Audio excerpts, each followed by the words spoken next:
What's going on, people? Welcome back to MM Talks. First of all, I hope you've had a good weekend. I hope you've had a great week. I hope you're shining and flying. And yeah, I hope you're feeling fantastic. How are you, my brother Fabian? Yo, what's good, people? We are back at it. Another week is in the books, and here we go, striving for another week of success, my friend. I'm good. You know, another challenging week, but challenges are there to be completed, you know what I mean? So, and I feel like we completed a few more, getting closer and closer to what we want to do. Yeah, here we are, man. Best part of the week, I must say. You know, I can't wait for Fridays, because you know Fridays is when we get down to business and we post, we create, and we continue to move forward, man. Yeah. Anything big happened for you this week, bro? This week has been incredible. It's been productive. It's been, you know what? The best bit about it is the reflection that I've been able to have this week. I've really been able to. There've been a few situations where I've been challenged in how I show up and how I can best be me to get the best out of a situation. And I was given the time to think about it. And so because of that, there was a positive outcome, and I was able to grow, and the people in the situation around me were able to grow as well. So let's go. Yeah, a great opportunity to test myself and to move forward. So it's a splendid week. Also, for anybody watching the YouTube video, I got some blue light glasses. And anybody who knows what they are or doesn't know what they are, basically they just help with your eyes and how you feel when you're looking at screens all day. And yeah, they've been fantastic. Also, I feel like I look quite swaggy. So I know. I thought you just had to come on the podcast and sound drip. I said, look at this guy putting the glasses on. But I do remember you saying about those last week. So yeah. That's good to know that they're helping out, man. What about yourself this week, bro? Anything big happen for you? Anything pop off? Anything go crazy? Do you know what? Nah, I think it was the first week where I had to manage a bit more. Like, just doing the things that we do. So, obviously, we started to get the recordings going again. And then, obviously, we had the audio. So, we managed to do that, plus work, and plus all the other little things that we got going on as well. I think for the first time, it all started to pick up at once and being able to still hit deadlines, and it was great. And I think it's just a point of like showing people, like, if you're passionate about something, you will find time for it, even when there ain't any time. So 100%. So yeah, let your passion drive you. So yeah, I like that a lot. I like that a lot, bro. We're gonna get into this thing. Let's go, man. We're gonna get picking it up, and we're gonna run with this. First of all, who saw the sandwich? Oh damn! I can't even believe I didn't bring this up at the top of the show. I can't believe that. So obviously last week we spoke about the cheese toasty, cheese and ham toasty is what it was. And you know what?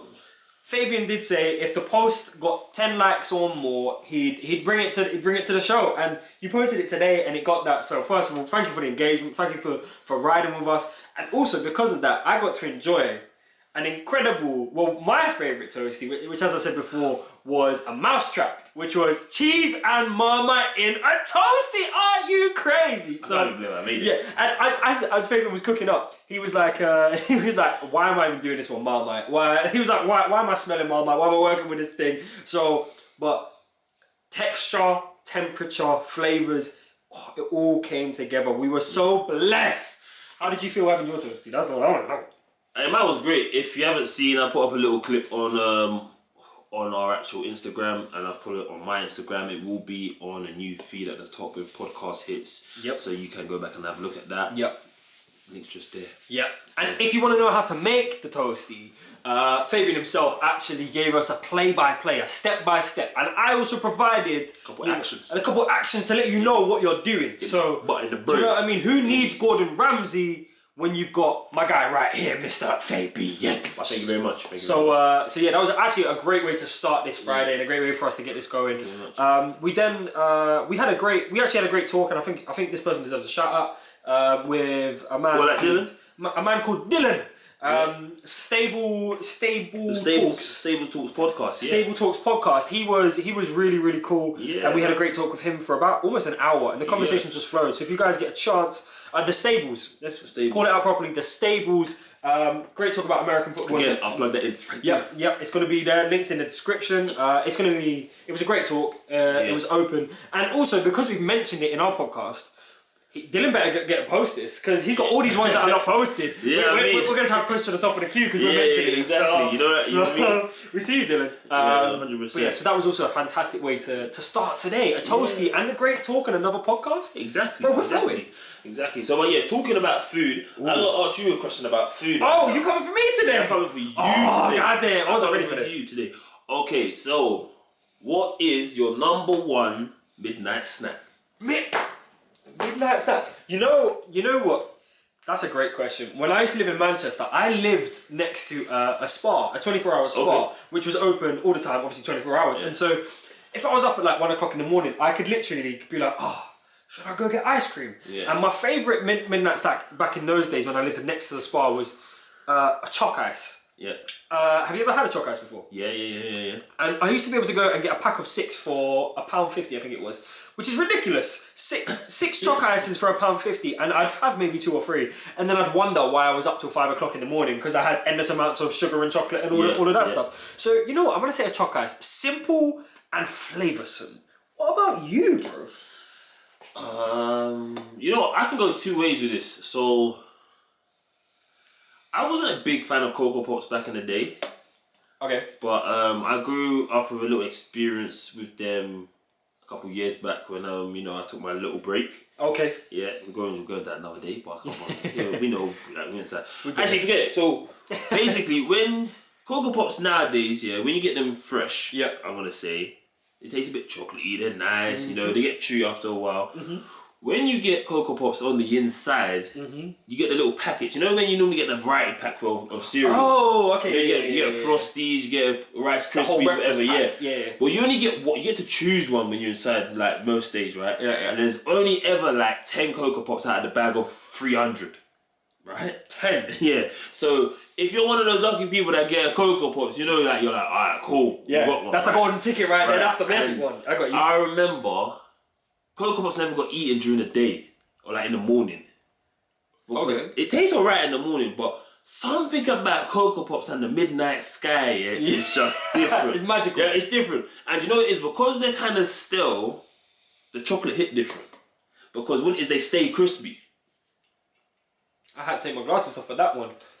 I'm telling you, right? So listen, you put the milk on it and then you're just crunching away like there ain't no chew. The chew don't come back. So imagine it's Cocoa Pops with the whole crispiness all the way through. All the way through. So yeah, so that would be one of my midnight snacks. I do like that one. That one was alright, but I think my overall midnight snack, if I could have it every day, but it's bad, is the apple crumble and cake and custard. Apple crumble, cake and custard. Yeah, when you go Bagel King and they get in that nice little tub and it pops out. Shout out Bagel King Wolf Road. You know about it. If you ain't had an apple crumble and custard from there, then boy, I don't know.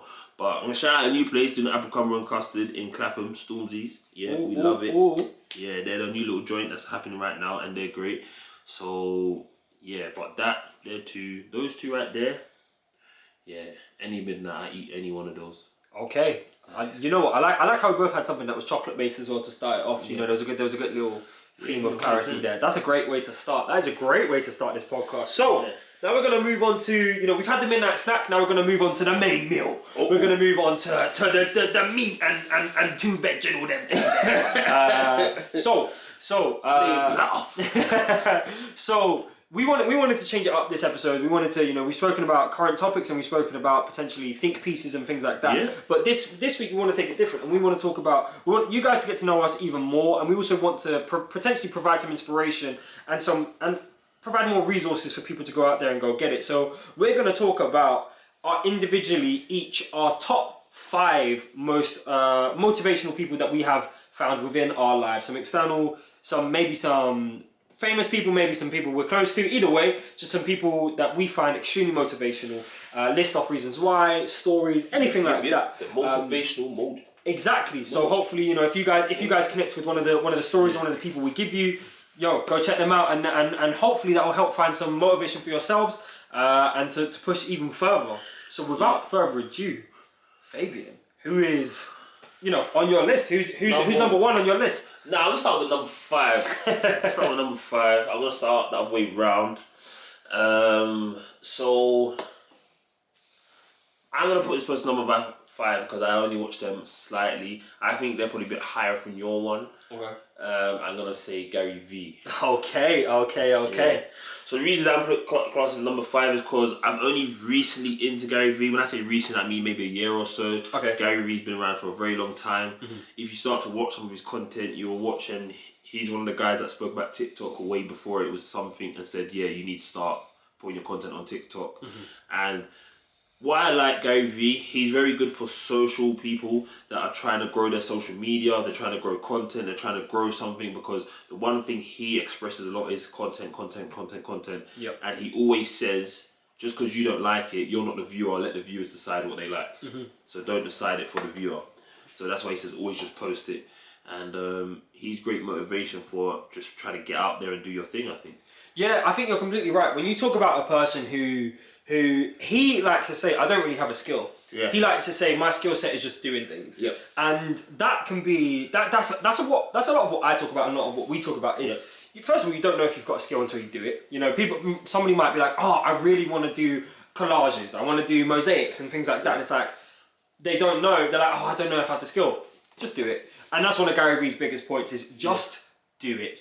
Get out there, throw 100 things at the wall and see what sticks. Yeah. And I like that. And you're completely right. When it comes to talking about social media, he is like, put out 100 posts in a day if you want. Like, just do it. Just get it out there and see what lands. So, yeah, I'm 100% with you on that one. My number 5. Well, I don't even know if this is 5, but this is in that top 5. Yeah. Is a woman who I was recently introduced to due to the elections in the US. Okay. It's a woman called Stacey Abrams. Okay. Stacey Abrams is an incredible human being. Do you know the story of Stacey Abrams? I don't. So she is based in Georgia. Yeah. And she is a difference maker. Potentially without Stacey Abrams, we don't have the current president in the office. Yeah. It came down to one of the very important states it came down to was the state of Georgia. And Stacey Abrams was influential in getting thousands, if not maybe millions of voters out to vote and get their voices heard. These were people who didn't want to vote, who potentially were disenfranchised, disconnected to the system. And Stacey Abrams went to them and she taught them that no, first of all, your voice matters and we need it more than ever. Yeah. So she did, what we like to do. We like to empower people. She empowered people enough to think that something that they could do would matter and make a difference. Uh-huh. And it did, because she turned Georgia into a democratic state when potentially it could have been a Republican state. And this is a woman who had gone for other political positions before, but had been turned down. She had been attacked for reasons that had nothing to do with her ability to be a politician, but she'd been attacked for personal reasons. And instead of saying, that's it for me, that's the end of the line, that's the end of the journey, she turned around and said, actually, I am going to make a difference. Regardless of what is said about me, regardless of how they try to bring me down or stop me, I'm going to make a difference. I believe in a better world. I believe in a world in which I want to live in. And I'm going to hopefully open the eyes to as many people as possible so they can see that vision too. Yeah. And she said, regardless of the hate, regardless of being stopped, she is going to try and make the world a better place. And she's still doing it today. So Stacey Abrams is a massive inspiration for me. She didn't come from affluent beginnings. She came from very humble beginnings. And she has worked her whole life to be successful and to strive and to make a difference. Yeah. And to this day, she still does it. She also has an incredible TED Talk where she talks about her journey of being turned down and not coming from much. So yeah, absolutely inspirational woman, is changing the world and has definitely changed me. So that's definite. Stacey Abrams is definitely on my list. Nice. But nice segment there, man. Nice segment. Come on, bro. So now we've had 5. Who's 4? 4. So I had to think about. I'm thinking about this as well, but I think his story is amazing, and I think I heard it about 3 times back to back. Yeah. And it's Ike Johnson. Okay, give us a breakdown. So Ike Johnson was playing ball. Was he playing professionally? I can't even remember if I can say because it's been a while since I just didn't know. Yeah. But he got hit pretty bad, and something happened to him where he had to lose his arm.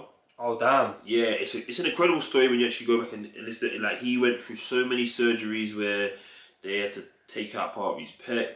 He had injections into his spine. Wow. Like, yeah, there's a lot of things that actually happened to go through, and he got told he could never play again at first, and he went back and actually was able to play before. But this was before he actually lost the arm. Okay. So when he first injured it, he came back, rehab, got back, and then they said, nah, like, if you want to survive, they got to take the arm away. Oh man. So yeah, so they end up taking his arm away, and he speaks about his journey very much, and tries to tell people just listen, keep going for it, and it's amazing because he didn't have to have the arm, but he has a prosthetic arm now, so like he still has it there, and it's great. He was on one of on a podcast I listened to not too long ago, and it was amazing. Yeah, I just find his story so like heartwarming, and think to go and do something, to go and be better from him. So he's a big motivation for me, man. That's incredible. That story is beautiful because I don't know how difficult people. I don't even know if I understand how difficult it is to go from having a dream, being a professional athlete was his dream, and was his goal, and to lose that through no fault of his own. It's not like he wasn't good enough. It's not like he got to the point where somebody said no. It was actually he was injured, and me and you, deep, bro. It was real deep. Me and you have come from injury, but we're still able to play the sport that we love. Whereas he had it to the point of he was turned away from the sport that he loved and dreamed of. So that in itself, to be able to turn that around and talk to people now about that journey and that process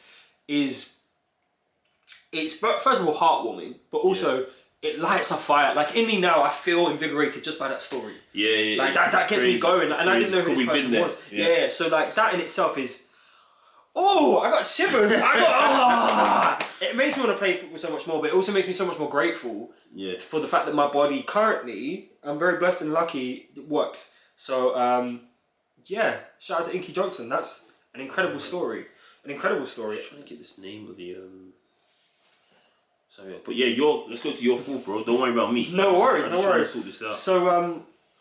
So for my fourth is... a man named Matthew McConaughey, and I brought up Matthew McConaughey before in this podcast when asked who I would most like to be on a desert island with to survive. I don't know if you guys remember, that was maybe 2-3 episodes ago, but it was about Matthew McConaughey. For me is a person who he represents somebody who is not afraid in any way to take risks, isn't afraid to just do things and work it out. And say no if he disagrees in something, and say yes if he thinks it's right and nobody else does. Yeah. A lot of the things that he's done in his life, he's done because he wants to do them. And it comes back to a conversation we had, and that you had actually, we had on the last podcast we were on, where it's about being a driver and not a passenger. Yeah. And Matthew McConaughey, in my eyes, is 100% a driver. Everything he does for a reason. He goes and he lives the best life that he possibly can. He learns skills. He's a philosopher. He's a craftsman. And he didn't just say, I'm going to be an actor and that's it. He actually said, I'm going to be an incredible human. Yeah. And that's my goal. To be the most incredible human being I possibly could be, regardless. So, Matthew McConaughey, definitely. And also, this man is inspirational even in his performances on the screen. So, he's inspirational as far as his ideology. I would 100% recommend, he does a talk for graduation of, I think maybe Rice University. There's a talk online where Matthew McConaughey does a graduation speech. We'll put a link in the description. Oh, yeah. And it would be, he teaches, he has 5 lessons. 5 lessons that he lives his life by. These rules that he teaches over the space of about half an hour. And first of all, it's some of the most intense watching I've ever watched because it's just him performing really, really well. But also,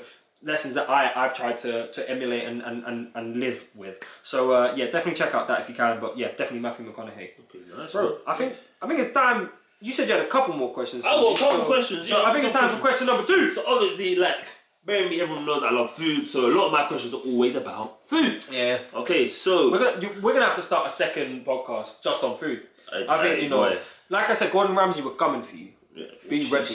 Hit me. We're gonna do a collab with Gordon Ramsay. Get ready for some chicken wings and toasties with Gordon Ramsay. He said hell in the kitchen? What? What's saying heaven in the kitchen? Oh, Heaven's Kitchen, let's go! Heaven's Kitchen, let's do this, baby. Everything heavenly. Let's go. Right. Angelic flavours.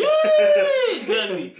Yeah, right. So my next question for you is, sir. because I want to show people, you want to see what they're about. Yeah, they want to know what you're about. Okay. See how far you can go down the line. What is your favourite Caribbean dish? Oh, don't do it to me like that. Don't do it to me like that. Because I know you eat up a lot of Caribbean. I love Caribbean cooking. I love Caribbean food. Please, just shout out first of all to all the Caribbean people in the world. Anybody who identifies themselves as Caribbean, shout out to you. Incredible. So, flavors. First of all, is the one thing that comes to mind. When you say Caribbean food, flavors. That's the first thing that comes to my mind. But for me, it's been the staple. If I ever order Caribbean food, if I go around somebody's house and they've got this in the pot, it's the number one thing I go to. And that is curry goat. Oh my god, curry goat? What? Curry goat with some rice and peas and some fried plantain? Nah, get out of here with that. And the more curry, the more sauce you can get onto it, the better. Like, yeah, there genuinely isn't a better feeling than when you got like a bone and you're just getting all the meat and all the juices and all the flavors. I'm getting excited just thinking about it. I know we ordered a vegan duck wrap for dinner, but I'm thinking to cancel that order. Let's get some curry goat on the way. Curry goat on the way. Okay, so curry goat, rice and peas, and some fried plantain for me. What about you, bro? So it's crazy because it's still will ever be my favourite, but I don't get it all the time, and I always tell my nan you need to cook it. And mine would be the curry goat, or even the curry lamb, even the curry chicken, but roti. Roti. Like, when it's cooked right and you got all the potatoes and the curry all inside the roti, and then you know, you just break it in half, you take the knife and the fork out, and you just like, it's like, oh, you know, you get a little powdery taste of the roti with the curry in your mouth, and you're just like, yo, you know, like, you know, it's like, oh, and for me, it always gets me. Like, there's so much to do Caribbean food, there's so much kind of food you can go to, but for me, that roti wrap, it hits different, man. There is something beautiful about eating food with your hands and using the roti to bring all the flavors together. There was actually a scientific study done. I'm not going to name it because I don't know who it was. I can't remember when it was. I just remember reading about this, in that it actually, food tastes better if you eat it with your hands. They found out that your taste buds are more activated when you eat with your hands. Probably why I like barbecue so much. You see that? It's more natural. We didn't used to eat with cutlery, so this is where we're supposed to get our food from our hands. Very true. So when you're eating with a roti, you're using what you're made to use to eat with. So yeah, like. Roti. I might have to change my. He got me all twisted up here. Yeah, bro. That's fantastic, bro. That's such a good question. I can't believe that. Literally. So I had that one there for you. So I just had to see. Okay. No, that's good. But we're back. We're back to inspirational people. People. Who is number 3 on your list? Who's up there? So I'm gonna go with someone more. This was more for like a health, more physical, kind of get me into the gym kind of thing. And back in the day, me and my friend, we used to listen to C.T. Fletcher. Ooh, C.T. Fletcher! Yeah. I command you to grow! Yeah, that's it.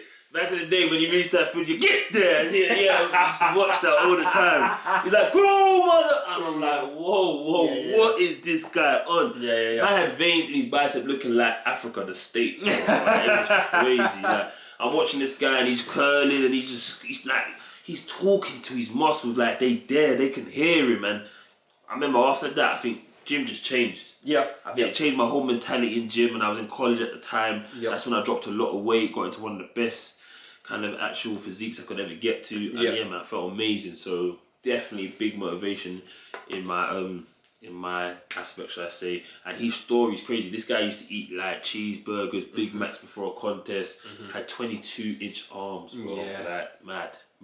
Absolutely madness. Great guy to look at for a bit of motivation. The reason why that's such a great shout out and great call out to C.T. Fletcher is because the second you said it, how did I respond? Exactly. I went up. Exactly. Because I went to the level that I always saw CT on. CT is there. That's it. And just from the memory, even though I haven't heard that name in maybe 8 years or something like that, the second I heard it, it took me back to that intensity. And that's something. If you guys ever need gym motivation, CT Fletcher. Be careful. His words, he spits every single word under the sun, but he gives it out. Energy is not lacking when it comes to CT Fletcher. He brings it. I want to go to the gym. When the gym's open again, I wanted to go to the gym right now. 100%. I need to get bicep curling. I need to get them some 22s, as he used to say. I need to get them 22s. Yeah, definitely, bro. So, bro, I'm actually going to go in a completely different direction for this next one. You said C.T. Fletcher. I'm going to say a man called Sachin Tendulkar. Do you know who Sachin Tendulkar is? I don't. So your knowledge is a lot vaster than mine because like you be saying some names I feel like they don't even exist. So Sachin Tendulkar in India is known as the Little Master. Wow. Sachin Tendulkar is a very short man, but he is, and I'm not going to allow anybody to say anything else, but he is the greatest cricketer to ever live. This man, I used to play cricket. I used to play cricket religiously. I love that sport, right? Yeah. And there is nobody who can hit a cover drive, a cut shot, a pull, a sweep. No batsman in the game who can hit a ball better than this man, Sachin Tendulkar. And this man, like I say, he's a small-statured guy, and he got up against these Australians. And back in the day, the Australians were known as the most fearsome fast bowlers in the game. Yeah. There was a guy called Brett Lee, right? He had this almost bleach blonde hair, very, very fast, and he bowled very fast, and he was scary. People were scared of him. If he hit you in the helmet, like, that's a problem for you. I think I remember something like that before. Bro, he would cut people up. Like, he'd hit you in the helmet and you'd be bleeding. And he'd be like, how? The ball hit me in the helmet, but somehow I'm cut. Like, that's how fast he would hit you. Yeah. So this is who Sachin Tendulkar would have to play against. And Brett Lee would aim at his head. He'd bowl a bouncer and it would go straight for his head. And he would hit him. And he'd be like, okay. And then he'd be cut. And he'd take off his helmet. He'd wipe the cut away. And next thing you know, he'd hit a 4. He'd hit a single. And he was the image of resilience and calmness in a place where there's intensity. He was stuck in the middle and he was immovable. He is, when the unstoppable force meets the immovable object, he is that immovable object. And a person to have that mentality of being there, being in the way and not budging, to have that resilience of not moving is extremely admirable. And when you imply that mentality with a skill set as high quality as Sachin Tendulkar's, it just blows me away. It blows me away. Yeah, exactly that. So shout out Sachin Tendulkar. It's great to see when someone's got something special about them and you can take it in.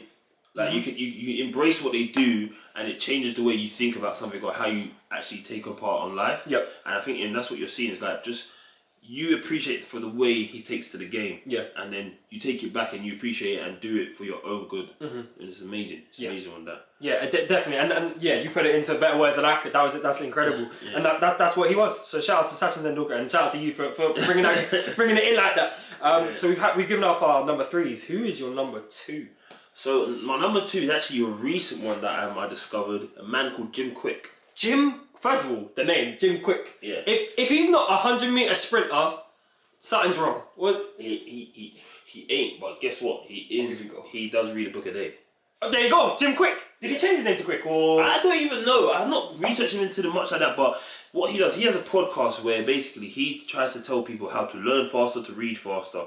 And one of the things that I realized when I watched one of these videos, he says, as a kid, when you're in school, like the teacher stops you from reading with your finger. Yeah. And he says, what people don't understand is that because you read with your finger or a pen or with something in your hand or like something to follow, he says the quicker you move, the quicker you read. Yeah. Where if you just follow with your eyes, you can only read as fast as your eyes go. Yeah. Where if you tend to use something to go across, you actually end up taking in the words much quicker and read faster. And he said that's how you program your brain to start reading quicker. And then he says after that, the next step is you start to skip words that you don't need to read. Because people be reading A and 2, and he says you get to a point where you read so often, you know what's in between the words, so you just take in the information you need to take in from the book. Amazing. I love the whole concept of learning and relearning and cutting your learning and changing your learning. Yeah. It's beautiful, one, to challenge your learning styles, but 2, reading is, just in this example that you've given, reading is, in my opinion, my best way of taking in information. Yeah. I don't find all the time that viewing or listening is the best for me. I find reading is the best for me. Yeah. So if there's a process and a way in which I can take in more words in such a quick way, yo, I'm up for it. I'm signed up. I'm on Jim Quick's fan page. That's it. I'm gonna follow him on Instagram. I'm gonna message him. I'm gonna jump in the DMs and be like, Jim Quick, fix this. He's very good. I think he did a TED talk as well. It's actually pretty cool. Okay, guys, check out Jim Quick's TED talk. Yeah. That sounds like a great show. Yeah. That sounds pretty cool. Yeah. So yeah, your second one. Okay, so my number 2. This should come maybe as a surprise or maybe not a surprise, but for me, it's Muhammad Ali. Yeah, it's a very good one. I'm not gonna lie. Yeah, like. This man was a poet with his words, but also with his fists and with his feet. Yeah. Like, every single part of his body was poetry in motion. Every single part of his soul and his mind was poetry in motion. He was a walking work of art, to the point where he would just turn up to a debate or to a talk show or to an interview, and he would be the show. He would be whatever he was a part of, the thing would just become whatever he was doing. Yeah. Even when it was the 2012 Olympics and he actually lit the light at the end of the Olympics, like, that was more important. I think we had David Beckham do a little bit of it. Somebody jumped out of a helicopter to bring the flame, the Olympic torch. Yeah, madness. But because Muhammad Ali was lighting that torch at the end, that was the only thing that mattered. I remember it was magical. Absolutely magical. And this man, not only, was an incredible boxer, an incredible wordsmith, but he also stood for something. He stood for treating people the right way. When he was told to go to Vietnam, he said, I don't know them, they don't know me. Yeah. Why should I go to another country and kill somebody for somebody else's war? And it's that concept of one caring for humans, regardless of where you are, because borders should not exist, in my opinion. People should not feel different because of these man-made things. And he outright said that. Yeah. And we're not going to get too political in this ever, but that's something that I really, really feel connected to and feel really passionate about, is caring for people because they're human beings. And that's it, Nothing differentiating us. The reason why I like Muhammad Ali as well is because he's one of the top boxers to ever come on this earth, where someone can just know for what he does out of the ring and not know he's a boxer. Oh yeah. Because he does so much. Yeah. Because he can speak to you, he can show you things, and someone can, at the end of you finish talking to him, someone can go to you and say, he's a boxer. Yeah.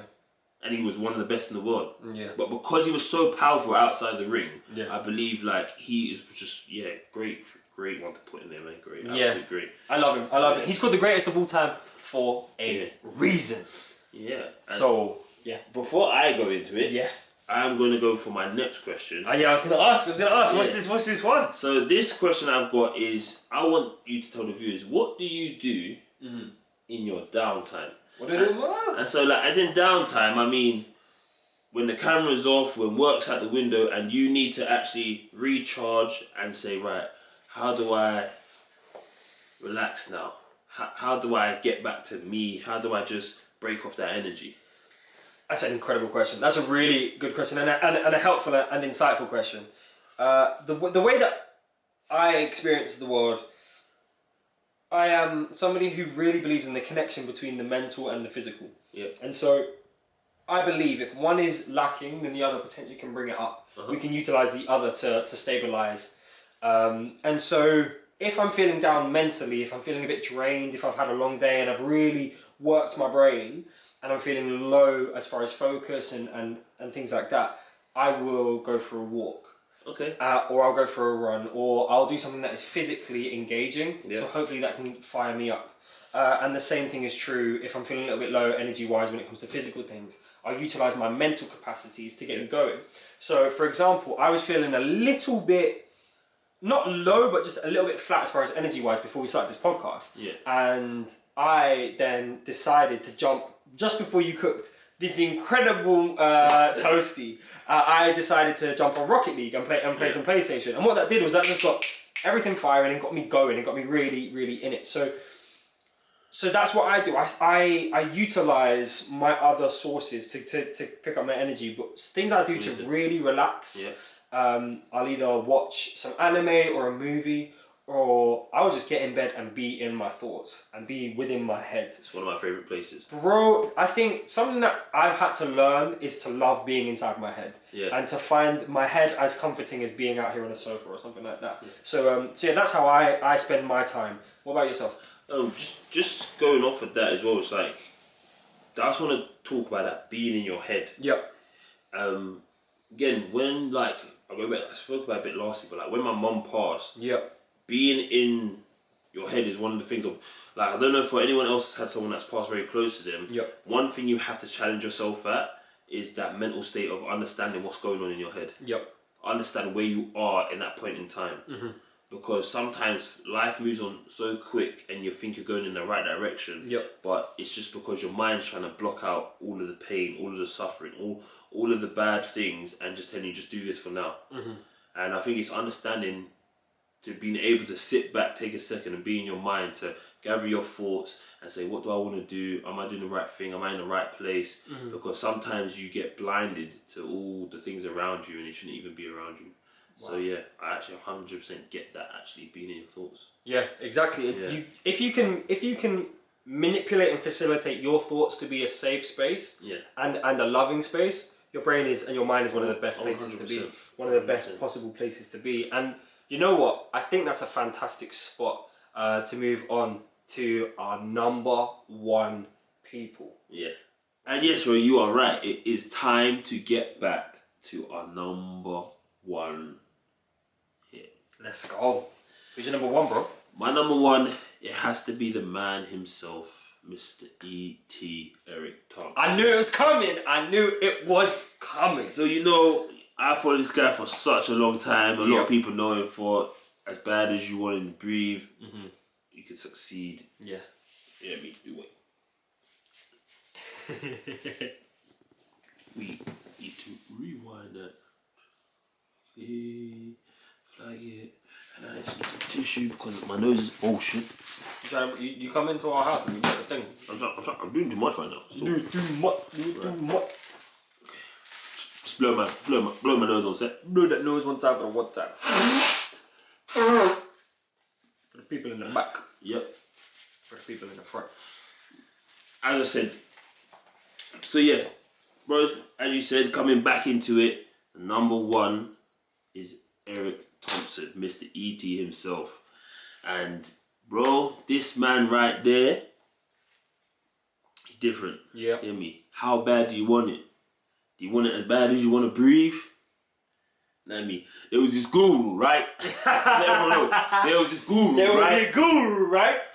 And yeah, so I followed the guy so long now, and he's got a fantastic crew around him. And I think it just shows you the people you actually surround yourself around actually gives off the energy that you want. Yeah. If everyone's on the same kind of energy, same kind of vibe, everyone's vibe goes up. Yep. If you've got someone going down, then they can drag you down. 100%. And it's that video. That video there is my first introduction to E.T. as well. That they were the guru, right? He said he went down in the water. All that. Yeah. First of all, the man, the way he talks is so captivating. Like, he is a professional storyteller in some ways. Yeah. Like, he genuinely talks in a way where people just have to listen. He commands their ears and their attention. So like, yeah, E.T. been that guy, and he's motivated me through hella 5 o'clock wake ups, running around like a crazy person, you know. Yeah. I already know people will accredit him to helping them achieve their dreams in some way. And also the work he does in schools and things like that as well. And like by schools, I mean like universities and things like that. Like, incredible. The guy is non-stop, and I love it. It's that crazy because he's even I remember one podcast I was listening to him, and he's talking about he turns down jobs in like football teams because he's like, you only want to pay me that? He said, then I'm gonna go to a school where they pay me less and they gonna get more. You have the money, but you don't want to pay me my normal sum. And he's like, no, he ain't gonna do it. And I respect that because he still goes to the schools, talks for free, or he talks for the price that the schools will pay because he knows it's more to them than it is to the league if the league don't want to give him that money. But it's that real. It's about purpose at the end of the day, and a lot of people, like every single person we've spoken about on this list, has a purpose, and they won't cooperate outside of their purpose. Exactly. They won't budge, and that's something that's really important. Is knowing self-worth, valuing yourself to the point where you know you can make a difference and you deserve to make a difference. Exactly. And people deserve you to make that difference with them. So it's all about knowing your value, and like E.T. is a guy who preaches that on a regular basis. And another reason why I made it number one is because he's got this little album out and he's got a song or a speech in it that it's called Rebel, and Rehab, and he talks about Harriet Tubman. And I didn't know how powerful or how iconic Harriet Tubman is, and she is basically up there with the most motivated people for me as well, because I've known the story.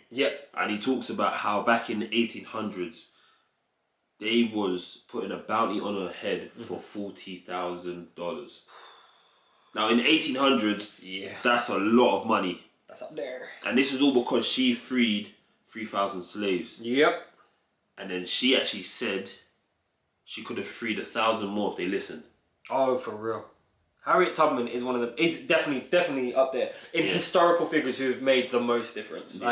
Is an icon. Should definitely be on one of them bills. Get Harriet Tubman on $100 bill. That's what I'm saying. Harriet Tubman represents so much more. Yeah. So shout out to that. And that's an incredible thing. Go check out the song, guys. Go check out the speech. I'll pull it down the link below. Just see the caption here is gonna have so many links. There's so many links there, but you know what? That's what his knowledge is power. Do you know what I mean? So express yourself. Yes, sir. That's it. That's it. So what is it? It's time for my one now. It's time for your number one. Oh, God damn. The boy Jed's number one, and it's gonna be crazy. Yes, sir. If it's who I think it is, then maybe it is. so, bro, the thing is, I was gonna put it as the person I think you think it's gonna be. Yeah. And you even There's mentioned 2 people I think it's gonna be. Okay, and you even mentioned one of them earlier, and I was considering it, and I was like, he's already been mentioned, so he's had his time, and like, I do really enjoy Gary Vee. That's what you're talking about. I really enjoy. I take it in, and for a period of my life, Gary Vee was the guy. He was the motivation. Like, I really definitely thought Gary Vee was the motivation. But for me, there's been a consistent from about 2007, 2008 up until today. There's been a consistent person who has been endless motivation for me, and that is Serena Williams. I knew it. I'm about to say SW. There's almost never a podcast or an episode where we go where I don't mention Serena Williams. Like, this woman is incredible. She's unstoppable and undeniable. She is all of the things, all of the people that I've listed, and I think we've listed. She, for me, is a combination of all of that. She's resilient. She is powerful. She is passionate. She is strong. She is elegant. She is flavoursome. You know, everything she does with a panache and a spark. Like, and it's not just on the court. It's off the court. Everything she does is for a higher purpose, and it's for being incredible. She just is incredible. She shines. She glows. Like, they did a walk around her trophy room, around her house, and she got to her trophy room, and she was like, I can't even find my trophies. Like, I got so many, I don't know where to put them. Like, she was like, I got so many Wimbledon trophies, I've only got one here right now. She was like, why is there a number 2 trophy here? And she was like, we don't need those. And she was like, somebody put this in the trash. And like, her focus just on being number 1, undeniable, unstoppable. She has it. You know, Michael Jordan has it, Tom Brady has it, all them people have it. She has that same thing. But she, on top of that, she has an elegance and a flair that I don't see with anyone else. She does everything so her way. Her brand is Serena Williams. She can't be copied. She can't be reproduced. It is her undeniably in every single thing she does, and I love that she is herself in a sport that challenges her every single time she steps onto that court. She is undeniably herself. She stands for something, but on top of all that, she's also the best.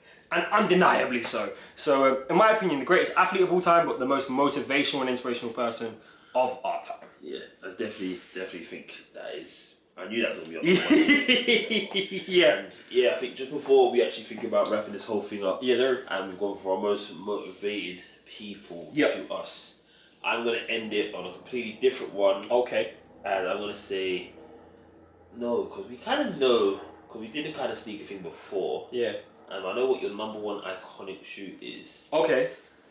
So let's change the question to, if you had to put, what would be the first shoe you'd buy your child? The first shoe that I'd buy my child? Yeah. That's a great question. That's an incredible question. I'm actually going to say the Jordan 1, the Air Jordan 1. Okay. And the reason why is because I gotta get, my kids are going to have Air Force Ones. They're going to have hella Air Force Ones. I'm going to make sure that they've got an Air Force One for every day of the week. But for me, like, I've got to get them into Jordans young, because you know how people can stray. There are some people who now don't think Jordans are good, and I don't want that for my children. I don't want them to grow up in a mindset that Jordans are not the way forward. But they might just like anger. I don't care. I don't want to hear that, bro. I don't want to hear that. I will lock off this whole thing. I'll leave the room. I am putting them in Air Jordan 1s from the day they are born. They're going to have a Jordan tracksuit, and they're going to look wavy. So what are you saying, that your kid can't be an Adidas athlete? You know what? I will respect my child and my person that I bring into this world for whoever they want to be. That's good. But until they're old enough to make their own decisions, they're either wearing a jump man or a swoosh, and that's it. Like, that's the house. The house is gonna have a swoosh on it somewhere, so they need to watch it. I've got an Air Force One tattooed on my leg. I'm potentially gonna get a Jordan 1 tattooed on my other leg. So like, there's no way. They might get a Yeezy or an NMD. Get that out of here! Get that out of here! With all that atrocity talking, I don't want to talk about it anymore. What are you? What is the first shoe that you are gonna buy for your children? Croc. For real? Because when I have kids, I'm gonna be that. Like I said, I'm gonna be that dad with dreads and Crocs. Yeah. My kid's gonna have to wear a pair of Crocs. Are your kids also gonna have long hair?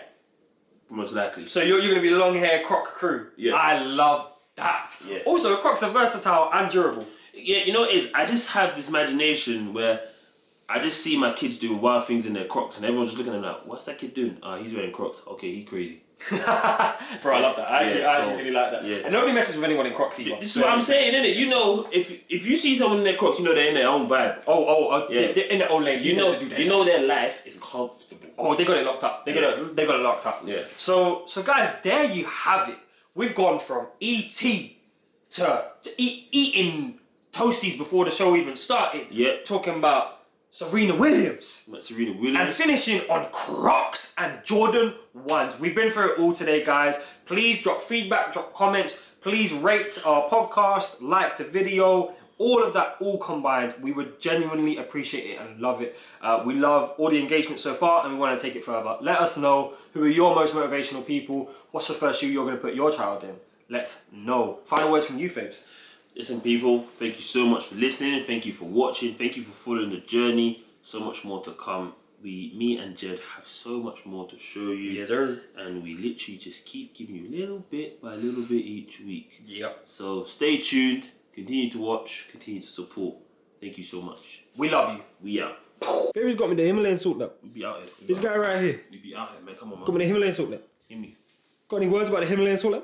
You know, namaste, zen, keep yourself spiritual, relax. You know how we do, man. We get the salt lamp going and all the lights go off like blamp, and then yeah, man, we're good. Yes, sir. And how you feel about the episode? The episode was alright. It was different, you know. It was different.